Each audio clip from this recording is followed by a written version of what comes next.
Welcome dear friends once again. और late bloomers के लिए एक नया वीडियो प्रेजेंट है। और लेट ब्लूमर्स का जो वीडियो है उससे पहले, अगर इसके पहले वाले वीडियो देखेंगे तो हमने डायरेक्ट मेथड के क्वेश्चन सॉल्व किए थे, जो कि इंडिविजुअल और डिस्क्रीट सीरीज दोनों में किए गए थे और कंटिन्यूस सीरीज में भी किए थे, अगर मैं सही हूँ या अगर याद है मुझे सही तो लेकिन हम कंटिन्यूस सीरीज़ में चूँकि दो तरह के क्वेश्चंस आते हैं, इसलिए मैंने अलग से एक वीडियो बनाया है कंटिन्यूस सीरीज़ के ऊपर। इंडिविजुअल सीरीज़, डिस्क्रीट सीरीज़ का पिछले वाले वीडियो में आप देख लेंगे, जहाँ पर इंडिविजुअल सीरीज़ और डिस्क्रीट सीरीज़ और कंटिन्यूस सीरीज़ तीनों के डायरेक्ट मेथड को हमने फोकस किया था। इसमें हम केवल कंटिन्यूस सीरीज़ की बात कर रहे हैं कि कंटिन्यूस सीरीज़ में चूँकि दो तरह के क्वेश्चन होते हैं, तो कंटिन्यूस सीरीज़ को मैंने यहाँ डायग्राम बनाया है।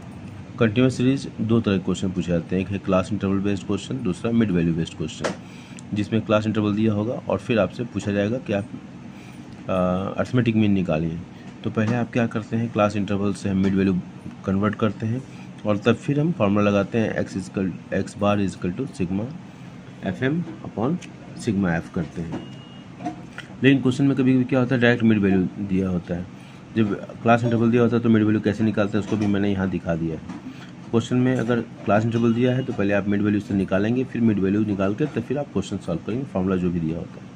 हम यहाँ दोनों तरह के अप्रोच को दिखाने का प्रयास कर रहे हैं। मिड वैल्यू जो दिया है मतलब ये दिया हुआ है और तब फिर आपको क्वेश्चन निकालना होगा, तो बिल्कुल वो आसान हो जाएगा।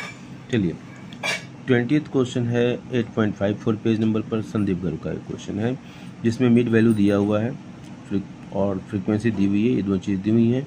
और फार्मूला हमारे जानते हैं X bar equal to sigma F M by sigma F होता है, फार्मूला होता है। किस में होता है ये कंटिन्यूस सीरीज का डायरेक्ट मेथड है, डायरेक्ट मेथड ध्यान रखेंगे, कंटिन्यूस सीरीज का डायरेक्ट मेथड है। तो ये दोनों चीज़ें दी हुई थी। फिर फार्मूले में क्या है, सिग्मा एफ एम है, ठीक है। तो एफ और एम चूँकि डायरेक्ट मिड वैल्यू क्या है, ये एम है, तो एम दिया हुआ है, तो सिग्मा एफ और एम को मल्टीप्लाई करेंगे, फ्रीक्वेंसी ये है, ये फ्रीक्वेंसी एफ है फ्रीक्वेंसी, और एफ और एम को मल्टीप्लाई किया तो एफ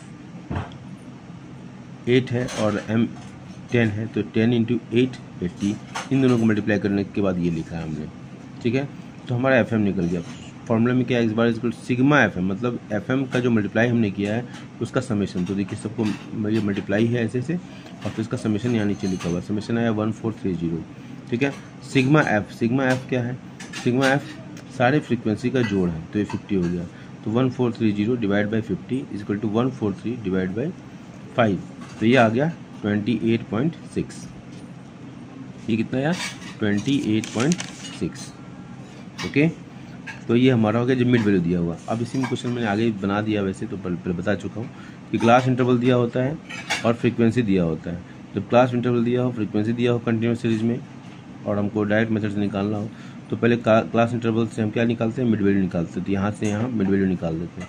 जब मिड वैल्यू निकल जाता है तो एफ एम करते हैं और उसका समेशन सिग्मा एफ एम निकाल लेते हैं, और फिर बाकी आप यहाँ देख लो कि कैसे हमने किया है। तो इस तरीके से आपको डिटेल करना पड़ेगा, और फिर वैल्यू दोगे 28.6 यहाँ से भी आया और 28.6 यहाँ भी आया। तो इस तरह से कंटिन्यूस सीरीज में हमने पूरा ये प्रयास किया है कि कंटिन्यूस सीरीज में कोई कन्फ्यूजन बच्चों को नहीं है कि कंटिन्यूस सीरीज कैसे होता है, 0 to 10, 10 to 20, इस तरह की जो भी सीरीज होती है। अब इसमें ध्यान देने की बात है, इसमें लेस देन के लिए क्वेश्चन आ सकते हैं कंटिन्यूस सीरीज में, लेस देन, मोर देन, ठीक है, इस तरह के क्वेश्चन आ सकते हैं। तो उसको भी हम कैसे, और इंक्लूसिव सीरीज आ सकता है, तो इंक्लूसिव सीरीज, ये सब जितने भी इंक्लूसिव सीरीज, लेस देन, सबको पहले हम एक्सक्लूसिव सीरीज में कन्वर्ट करेंगे, तब फिर मिड वैल्यू निकालेंगे, तब हम करेंगे इस काम को। तो इस बात को ध्यान रखिए, क्वेश्चन का टाइप अलग अलग हो सकता है। तो I think it's very useful for you. Thank you.